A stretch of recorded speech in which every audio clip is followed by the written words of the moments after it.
पुन्हा पुन्हा खावीशी वाटणारी गोकुळ बासुंदी।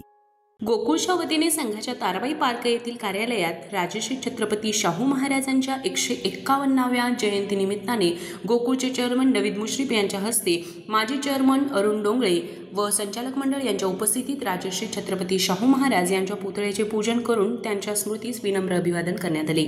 यावेळी गोकुळचे चेअरमन नवीद मुश्रीफ म्हणाले की गोकुळच्या प्रत्येक यशामागे शाहू महाराजांचे मूल्य आहे। शेतकऱ्याला आधार, कामगाराला सन्मान आणि सर्वसामान्य माणसाला न्याय, राजश्री शाहू महाराजांच्या विचाराची प्रेरणा घेऊन गोकुळ संघ नेहमीच शेतकरी व दूध उत्पादकांच्या हितासाठी कार्यरत राहील।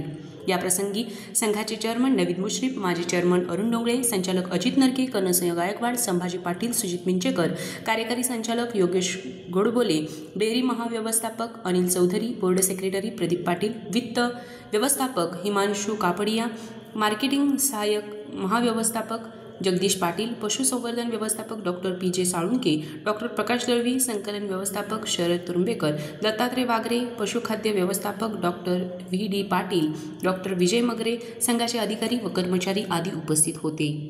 RK न्यूज प्रतिनिधी, कोल्हापूर। फ्रीजमधून श्रीखंड काढ ना। आम्ही पूर्वी घरीच बनवायचो श्रीखंड, त्याची चवच वेगळी होती। आता काय सगळं रेडीमेड। आजी, हे श्रीखंड खाऊन बघ। आज तुझ्या आईनं घरीच बनवलं की काय? हे आहे गोकुळचं श्रीखंड। अगदी जिभेवर रेंगाळणारं। जिभेवरच नाही तर मनावरही रेंगाळणार। गोकुळ श्रीखंड, मनावर रेंगाळणारं। ताज्या बातम्यांसाठी RK न्यूजच्या YouTube चॅनेलला सबस्क्राईब करा आणि बेल आयकॉन प्रेस करा।